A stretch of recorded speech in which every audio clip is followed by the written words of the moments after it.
नमस्कार, मैं हूं आपके साथ नम्रता। गुलाम नबी आजाद कांग्रेस के साथ 50 सालों तक जुड़े रहे। पार्टी के सबसे अच्छे वक्त में भी आजाद साथ थे और बुरे वक्त में भी। कई बार नबी और कांग्रेस आला कमान में विचारों को लेकर मतभेद हुए, लेकिन मनभेद कभी नहीं हुआ। लेकिन पिछले कुछ सालों से आजाद खफा खफा से रहने लगे। G23 संगठन तक बना लिया, जिसमें कांग्रेस के नाराज नेता शामिल थे और इनमें सबसे ऊपर गुलाम नबी आजाद का नाम ही था। पार्टी में रहते हुए तो नबी ने कभी जुबान नहीं खोली, लेकिन इस्तीफा देने के बाद से ही उनकी भड़ास जमकर निकल रही है। आजाद न सिर्फ कांग्रेस की नीतियों पर सवाल उठा रहे हैं, बल्कि राहुल गांधी से लेकर सोनिया गांधी, संजय गांधी, राजीव गांधी और यहां तक कि इंदिरा गांधी तक की बात कर रही हैं। गुलाम नबी आजाद खुले विचारों के नेता नहीं हैं। कांग्रेस में रहते हुए भी वो अपनी बात बेबाकी से रखा करते थे। आजाद शायद इकलौते कांग्रेसी नेता रहे होंगे जिनकी बीजेपी नेता भी दिल से इज्जत करते हैं। तभी तो जैसे ही आजाद ने पार्टी छोड़ी, वैसे ही उनके समर्थन में कई बीजेपी नेता आ गए और कांग्रेस को जमकर कोसने लगे थे। हालांकि इस्तीफा देते ही अब गुलाम नबी आजाद ऐसे ऐसे बयान दे रही हैं जो कांग्रेस की बची कुची इज्जत भी मिट्टी में मिला देगी। गुलाम नबी आजाद ने हाल ही में मीडिया को संबोधित किया और इस दौरान उन्होंने सबसे पहले पीएम मोदी की जमकर तारीफ की। गुलाम नबी आजाद ने उस दर्दनाक किस्से को याद किया जिसमें गुजरात की बस पर हमला हुआ था और लोग मारे गए थे। उन्होंने बताया कैसे उस वक्त मैंने तत्कालीन सीएम मोदी की इंसानियत को देखा था। स्पीच की कंटेंट्स पढ़े, जो स्पीच मोदी साहब ने की, उसने मेरे लिए नहीं लोया कि गुलाम नबी जाएगा हाउस से तो मेरा खाना हजम नहीं होगा। उसने एक घटना के बारे में बात की। शुक्र करिए, मैं मोदी साहब को समझता था बड़ा क्रूड आदमी है, शादी नहीं की है, बच्चे नहीं है, बीवी है, तो इसको कोई परवाह नहीं होगा। लेकिन कम से कम इंसानियत तो उसने दिखाई। जब मैं चीफ मिनिस्टर था कश्मीर में और गुजरात की टूरिस्ट बस पे गाड़ी के अंदर, नॉर्मली गाड़ी के बाहर लगता है ग्रेनेड, शीशा खुला था तो ग्रेनेड गाड़ी के अंदर बस्ट हुआ तो लोग ऑन स्पॉट मर गए। किसी टांग नहीं थी, किसी की यहाँ नहीं थी, जख्मी हो गए। तो जब सीएम का गुजरात का फोन आया तो आई वॉज क्राइंग, रो नहीं रहा था, क्राइंग जोर जोर से, तो मैं रो रहा था। तो मोदी साहब ने फोन मेरे ऑफिस वालों ने कान में दिया तो मैंने कहा भाई मैं बात नहीं कर सकता हूँ। तो उन्होंने आवाज मेरे रोने की सुनी। तो फिर मैंने उनको यही कोई कहा तुम उनको बताओ मैं अभी बात नहीं कर सकता, मुझे पहले इनकी टांगें बाजू जमा करने दो, अस्पताल में इनकी स्टिचिंग करने हैं, जो बच्चे हैं उनको इलाज करना है, जख्मी हुए हैं। फिर दिन भर वो किया। फिर सीएम दिन भर फोन करते थे कितने मरे, कितने जख्मी होंगे, कैसे भेज रहे हो। पीएम से मैंने जब फोन किया कि मुझे 2 जहाज चाहिए, एक में जख्मी भेजने हैं और एक में मुझे जिंदा ये लाशें भेजनी। जब मैं 4 बजे फिर उनको सियाफ करने गया जहाज में, तो लोगों ने फिर रोना, मेरी टांगें, नाराजगी नहीं दिखाई ना। किसी बच्चों ने कहा मेरे बाप दे दो, पिताजी दे दो, किसी ने कहा मेरे पति दे दो या बीवी दे दो।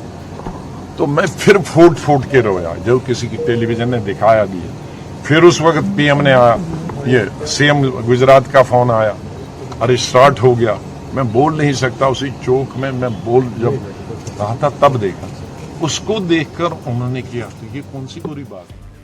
चलिए, पीएम मोदी की तारीफ करने तक तो ठीक था। इसके बाद वो राहुल गांधी पर भड़क गए। आजाद ने कहा मैं नहीं बल्कि राहुल गांधी खुद मोदी से मिलते हैं, उन्हें गले लगाते हैं, सबके सामने कहते हैं हमारे मन में आपके लिए कोई गिला शिकवा नहीं है। सुनिए गुलाम नबी आजाद ने क्या कुछ कहा। मोदी या बीजेपी से वो मिले हैं जो नरेंद्र मोदी का सपना पूरा किया। मैं नहीं हूं, मुझे क्यों? नरेंद्र मोदी ने क्या कहा था, पूरी दुनिया के सामने स्पीच करने के बाद उनसे गले मिलते हैं और कहते हैं हमें कुछ नहीं है तुम्हारे मुताबिक, हमारा दिल साफ है। वो मिले हैं कि मैं मिला हूं। आजाद ने कांग्रेस पर भी तीखा हमला बोलते हुए यह तक कह दिया कि कांग्रेस में अनपढ़ों की जमात भरी पड़ी है, खासतौर पर वो लोग जो क्लर्क का काम करने के लिए बैठे हैं और मुझे पार्टी छोड़ने के लिए मजबूर कर दिया। जरा सुनिए कांग्रेस पर गुलाम नबी आजाद ने और क्या कुछ कहा।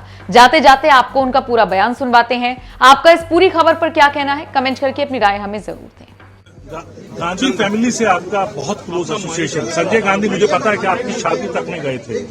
इंदिरा गांधी के आप जो है ब्लू आइड बॉय थे, तब आपको यूथ कांग्रेस का अध्यक्ष बनाया गया। जब यूथ कांग्रेस जो है पूरी तरीके से धराशायी हो गई थी, छोड़ के चले गए थे लोग, तो उसके बाद क्या रहा कि गांधी परिवार से आपका रिश्ता जो है? गांधी परिवार से नहीं, प्रेजेंट जो रिजीम है उसकी वर्किंग स्टाइल जी, जहां तक रेस्पेक्ट है सोनिया जी का, उतना ही हमें रेस्पेक्ट है जितना 30 साल पहले चाहते।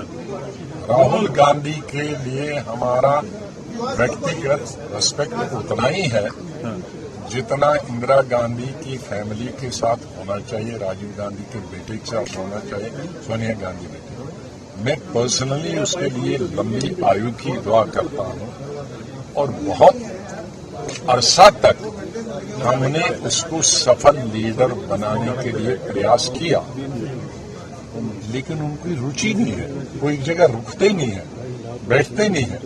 देखिए 137 साल की कांग्रेस की एज में आज वर्किंग कमेटी विदेश से प्रेजाइड हो रही है और पास प्रेसिडेंट है, ये 137 में, ये अनहोनी बात है, ये नहीं हुआ 137 साल। आप अंदाजा लगाइए कि कांग्रेस ये तो 10 दिन पहले भी कर सकते थे, जाने से पहले कर सकते थे, आने के बाद कर सकते थे। जहां 25 साल से इलेक्शन नहीं हुआ, 25 साल 1 महीना होता, और जाहिर था ये कहते कि अभी बाहर हैं, चेकअप करने के आएंगे करेंगे, विदेश से प्रिजाइड करने की। और एक्स प्रेसिडेंट जो नंबर 1 है प्रेसिडेंट के बाद, डिसीजन जो लेता है, उनको भी तो यहाँ होना चाहिए। तो कांग्रेस इस हद तक है कि यहाँ प्रिजाइड करने की भी फुर्सत नहीं है, तो कांग्रेस कहाँ से बने? तो सोनिया गांधी जो ने क्या मेरी बदलाव दिया? सुनिए, जो मेरी टाइमिंग की बात करते हैं, उनके पास टाइम कहाँ है पार्टी? स्पीच की कंटेंट्स पढ़े, जो स्पीच मोदी साहब ने की, उसने मेरे लिए नहीं लोया कि गुलाम नबी जाएगा हाउस से तो मेरा खाना हजम नहीं होगा। उसने एक घटना के बारे में बात की। शुक्र करिए, मैं मोदी साहब को समझता था बड़ा क्रूड आदमी है, शादी नहीं की है, बच्चे नहीं है, बीवी है, तो इसको कोई परवाह नहीं होगा, लेकिन कम से कम इंसानियत तो उसने दिखाई। जब मैं चीफ मिनिस्टर था कश्मीर में और गुजरात की टूरिस्ट बस पे गाड़ी के अंदर, नॉर्मली गाड़ी के बाहर लगता है ग्रेनेड, शीशा खुला था तो ग्रेनेड गाड़ी के अंदर बस्ट हुआ, तो लोग ऑन स्पॉट मर गए, किसी टांग नहीं थी, किसी की यहाँ नहीं थी, जख्मी हो गए। तो जब सीएम का गुजरात का फोन आया तो आई वॉज क्राइंग, रो नहीं रहा था, क्राइंग जोर जोर से, तो मैं रो रहा था। तो मोदी साहब ने फोन मेरे ऑफिस वालों ने कान में दिया, तो मैंने कहा भाई मैं बात नहीं कर सकता हूँ, तो उन्होंने आवाज मेरे रोने की सुनी। तो फिर मैंने उनको यही कोई कहा, तुम उनको बताओ मैं अभी बात नहीं कर सकता, मुझे पहले इनकी टांगें बाजू जमा करने दो, अस्पताल में इनकी स्टिचिंग करने हैं, जो बच्चे हैं उनको इलाज करना है, जख्मी हुए हैं। फिर दिन भर वो किया, फिर पीएम दिन भर, सीएम दिन भर फोन करते थे, कितने मरे, कितने जख्मी होंगे, कैसे भेज रहे हो। पीएम से मैंने जब फोन किया कि मुझे 2 जहाज चाहिए, एक में जख्मी भेजने हैं और एक में मुझे जिंदा ये लाशें भेजनी।